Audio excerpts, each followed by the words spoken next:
మిత్రమా, భగవద్గీత చెప్తుంది, నీకు సహాయం చేసిన వారిని ఎప్పటికీ మర్చిపోవద్దు.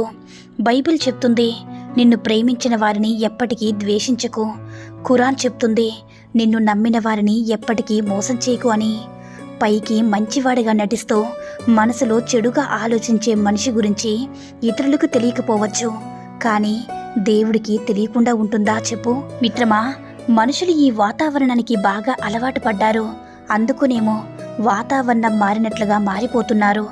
ఉదయం ఉన్నట్లు సాయంత్రం ఉండరు, సాయంత్రం ఉన్నట్లు రాత్రి ఉండరు, మొత్తానికి ఈ రోజు ఉన్నట్లు రేపు ఉండరు. ఎంతటి గజ ఈతగాళ్ళైనా మురికి కాలువలో ఈత కొట్టలేరు. అలాగే ఎంతటి నటనా చాతుర్యమున్నా మంచితనం ముసుగులో ఎప్పుడు కూడా ఎక్కువ కాలం ఉండలేరు. అబద్ధంలో ఉన్న భయం కంటే నిజంలో ఉన్న ధైర్యం గొప్పది. తప్పుడు మార్గంలో ఉండే ఆనందం కన్నా నిజాయితీలో ఉండే గర్వం గొప్పది మిత్రమా. ఒకటి గుర్తించుకో మిత్రమా, కష్టాల్లో ఉన్నప్పుడు నిజాయితీగా, సంపదలు కలిగినప్పుడు సాదాసీదాగా, అధికారంలో ఉన్నప్పుడు అనుకువగా, కోపంలో ఉన్నప్పుడు మౌనంగా ఉండాలి. మనం చేసిన తప్పుల కంటే చెయ్యని తప్పులకు మనల్ని తప్పుడు మనుషులుగా వేలెత్తి చూపించే వాళ్ళే మన చుట్టూ ఎక్కువగా ఉన్నారు. వాళ్ళు మంచివాళ్ళు అనిపించుకోవడానికి ఎదుటి వారిని ఎంత చెడ్డవారిగా చూపించడానికైనా ఆలోచించరు. కాబట్టి నువ్వు ఒకరికి కీడు తలపెట్టాలని చూస్తే నీకు కీడు చేసేవారు నీ పక్కనే ఉంటారని గుర్తించుకో మిత్రమా. చిరునవ్వు, మౌనం, ఈ రెండు గొప్ప ఆయుధాలు. అవి నీ దగ్గర ఉన్నంత వరకు నీకు ఓటమి లేదు.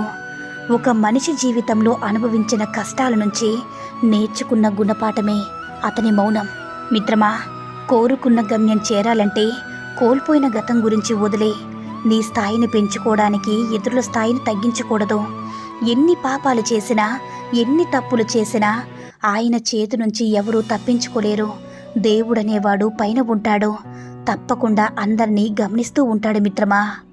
జీవితంలో ఒక విషయం మంచిగా మారడానికి మనం వేచి చూడకూడదు. ఎందుకంటే అన్ని విషయాలు ముందు నుంచి మంచివై ఉంటాయి, లేదా ముందు నుంచి చెడ్డవై ఉంటాయి. సమాజంలో రెండు రకాల మనుషులు ఉంటారు.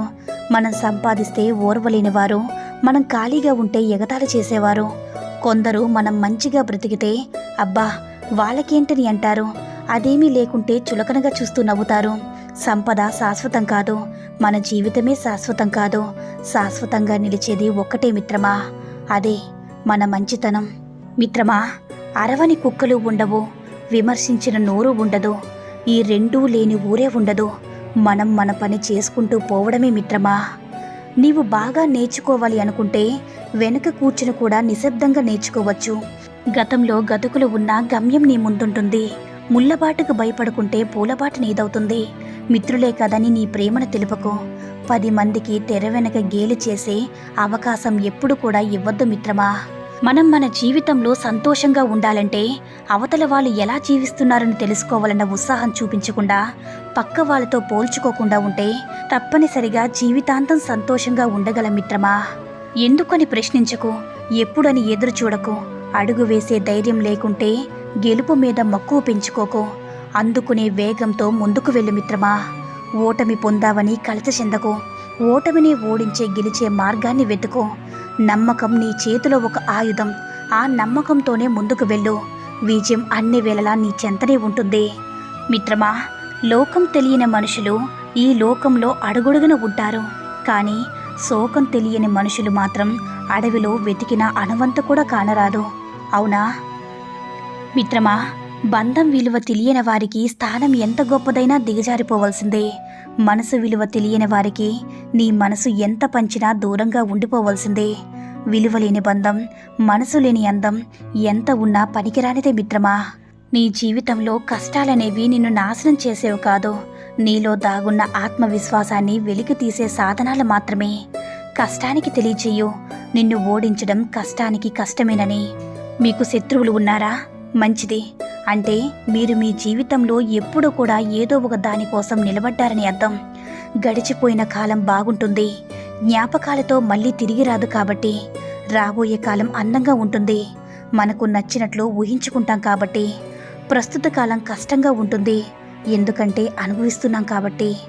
ఎగసపడే అలలను ఆపాలని ప్రయత్నించడం, సమస్యలకు ఎదురెళ్ళి నిరూపించాలనుకోవడం రెండూ ప్రమాదకరమే. అల వచ్చినప్పుడు తల వంచాలి, సమస్యలు చుట్టినప్పుడు మౌనం వహించాలి. ప్రతి ఓటమి వెనుక గెలుపు ఉంటుందని మర్చిపోవద్దు మిత్రమా. నీ నీడ కూడా నీతో కలకాలం ఉండదు. చీకటి పడగానే నీ తోడు విడిపోతుంది. ఎవరి మీద ఆధారపడకూడదు అనే గొప్ప సందేశాన్ని నీకు చెప్తుంది మిత్రమా. నీకు చేత కాకపోయినా ఎదుర్కోవలసిన యుద్ధం జీవితం. అది నిన్ను చంపదు కానీ చావు దెబ్బ కొడుతుంది. నువ్వు కింద పడే కొద్దీ అది యుద్ధమే. ఎప్పుడైతే వదిలేస్తావో అదే చరిత్ర మిత్రమా. మిత్రమా, జీవితం అన్నిటినీ పరిచయం చేస్తుంది.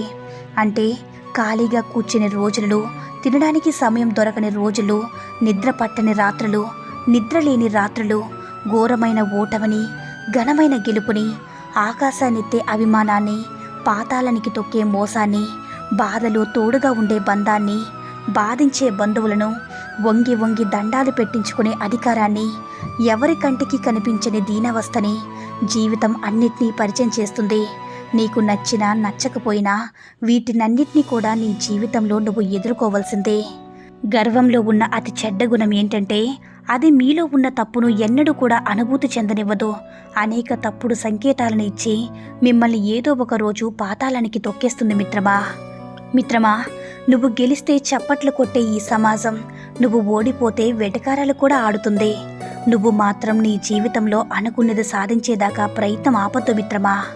తినే భోజనం గురించి ఎంత జాగ్రత్తగా ఉంటావో వినే మాటల గురించి కూడా అంతే జాగ్రత్తగా ఉండు. కొన్నిసార్లు నీ చెవులు గ్రహించే మాటల వలన నీ స్వభావం మారిపోతుంది. భయం అనేది ఊరకుక్క లాంటిది. పరిగెడితే వెంట పడుతుంది, నిలబడితే తడబడుతుంది. ఏం చెయ్యాలో ఎలా చెయ్యాలో తెలిసినప్పటికీ ఏమీ చెయ్యలేని స్థితిలో ఉన్నప్పుడు ఎన్ని తెలిసినా ఏం లాభం? యుద్ధం నీది, పోరాటం నీది. అయినా ఎవరో వచ్చి నిన్ను గెలిపిస్తారని ఎదురు చూడడం కన్నా మూర్ఖత్వం మరొకటి లేదు మిత్రమా. అందరిలో చెడును వెతకడం బుద్ధిహీనుల లక్షణం, అందరిలో మంచిని చూడడం బుద్ధివంతుల లక్షణమని గుర్తుంచుకో మిత్రమా. భర్తకు తెలియకుండా భార్య దాచే 3 రహస్యాలు. 1. పెళ్లికి ముందు ఆమెకు ఏదైనా లవ్ స్టోరీ ఉంటే అది భర్తకు తెలియకుండా జాగ్రత్త పడుతుంది. 2. తన భర్తను పరపురుషులతో పోలిస్తే ఆ విషయం భర్తకు కూడా తెలియకుండా జాగ్రత్త పడుతుంది. 3. అత్తగారింట్లో ఉండే కోడలు తను వేరే కాపురం పెట్టాలనుకునే విషయాన్ని భర్తకి డైరెక్ట్గా చెప్పదు, కానీ భర్తపై ఆ కోపాన్ని ప్రదర్శిస్తుంది. కాదంటారా మిత్రమా? మంచి పనికి మించిన పూజ లేదు, మానవత్వానికి మించిన సంపద లేదు. ఒంటరి తినమంటే నీతో ఎవరూ లేకపోవడం కాదు, నీ చుట్టూ ఎంతమంది ఉన్నా నిన్ను అర్థం చేసుకునే వాళ్ళు లేకపోవడమే నిజమైన ఒంటరితనమని తెలుసుకో మిత్రమా. నీ మాటకు విలువ లేనప్పుడు మౌనమే మంచిది, మనిషికి విలువ లేనప్పుడు దూరమే మంచిది. అవునా? నిందకు భయపడి మీ లక్ష్యాన్ని వదిలివేయకండి. ఒకసారి లక్ష్యాన్ని చేరుకున్నాక ఆ నిందలన్నీ ప్రశంసలుగా మారిపోతాయి. అందుకే ధైర్యంగా ఉండండి, ఆత్మవిశ్వాసంతో ఉండండి.